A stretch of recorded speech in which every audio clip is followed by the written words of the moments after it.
Bayangkan jika sejarah Indonesia berbeda. Jika Portugis, bukan Belanda, yang menguasai seluruh Nusantara. Bagaimana jadinya budaya, agama, dan identitas kita saat ini? Mari kita jelajahi skenario yang menantang imajinasi ini. Dalam video ini, kita akan membahas dampaknya pada budaya, agama, ekonomi, dan politik, serta apa yang bisa kita pelajari dari skenario alternatif ini. Portugis pertama kali tiba di Asia Tenggara pada awal abad ke-16. Dengan tujuan mengendalikan perdagangan rempah-rempah, mereka menguasai Malaka pada tahun 1511.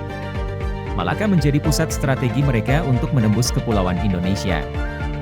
Bayangkan jika strategi ini berhasil. Bagaimana perlawanan dari kerajaan seperti Demak atau Ternate akan berubah?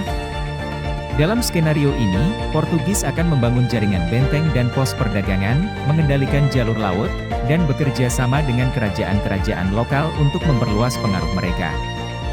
Namun, perlu diingat bahwa kedatangan Portugis juga berarti tantangan baru.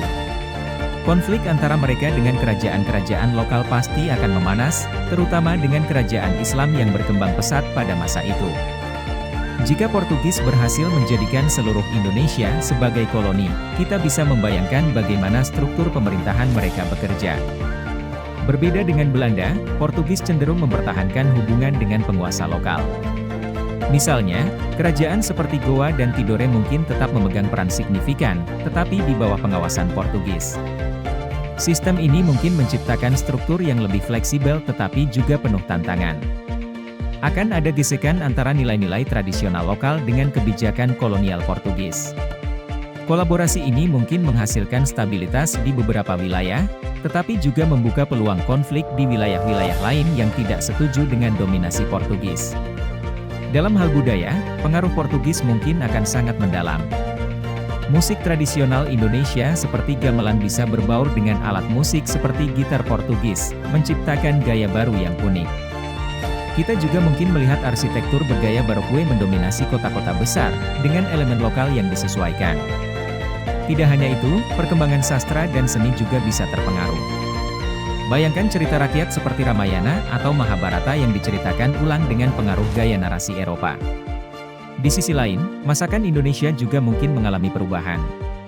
Hidangan seperti rendang atau soto mungkin mendapatkan sentuhan rasa khas Portugis, seperti penggunaan minyak zaitun atau rempah-rempah tertentu. Agama menjadi salah satu bidang yang paling terpengaruh. Portugis terkenal dengan misi penyebaran agama Katolik. Dalam skenario ini, Katolik mungkin menjadi agama mayoritas, seperti yang terjadi di Filipina. Namun, mengingat kekuatan budaya lokal, sinkretisme agama tetap mungkin terjadi. Bayangkan perayaan-perayaan besar seperti Natal yang dirayakan dengan gamelan, atau upacara keagamaan tradisional yang mengadopsi elemen-elemen Katolik. Namun, penyebaran agama ini tidak selalu berjalan damai. Perlawanan dari kelompok agama lokal juga akan menjadi bagian dari dinamika yang menarik untuk dibahas. Portugis lebih fokus pada perdagangan rempah-rempah dibandingkan eksploitasi lahan. Mereka kemungkinan besar akan memperluas pelabuhan-pelabuhan utama, seperti Sunda Kelapa dan Makassar sebagai pusat perdagangan internasional.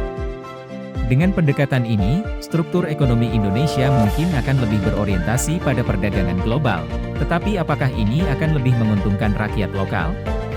Pertanyaan besar yang muncul adalah apakah masyarakat lokal akan mendapatkan manfaat yang adil dari perdagangan ini, atau justru menjadi korban eksploitasi ekonomi. Dalam bidang politik, Portugis kemungkinan besar akan mengadopsi strategi kerjasama dengan kerajaan lokal. Namun, ini tidak berarti tanpa konflik. Upaya Portugis untuk memperkuat kekuasaan mereka mungkin akan memicu perlawanan yang lebih besar di beberapa wilayah. Apakah kerajaan-kerajaan besar seperti Mataram atau Aceh akan tunduk, atau justru menjadi pusat perlawanan? Dinamika politik ini tidak hanya memengaruhi hubungan antara Portugis dan kerajaan lokal, tetapi juga antara kerajaan-kerajaan itu sendiri. Pada akhirnya, sejarah seperti yang kita tahu adalah hasil dari kombinasi kompleks faktor politik, ekonomi, dan budaya. Meski Portugis gagal menguasai seluruh Indonesia, pengaruh mereka masih terasa, terutama dalam bahasa, musik, dan beberapa aspek budaya di wilayah seperti Maluku. Refleksi ini membawa kita pada kesimpulan bahwa pengaruh kolonial berbeda bisa menciptakan sejarah yang sangat berbeda pula. Sejarah adalah guru yang penuh kejutan. Dengan merenungkan skenario seperti ini, kita bisa lebih memahami kompleksitas identitas Indonesia. Apa yang membuat kita menjadi seperti sekarang? Bagaimana menurut Anda? Bagaimana jika Portugis benar-benar menguasai Indonesia?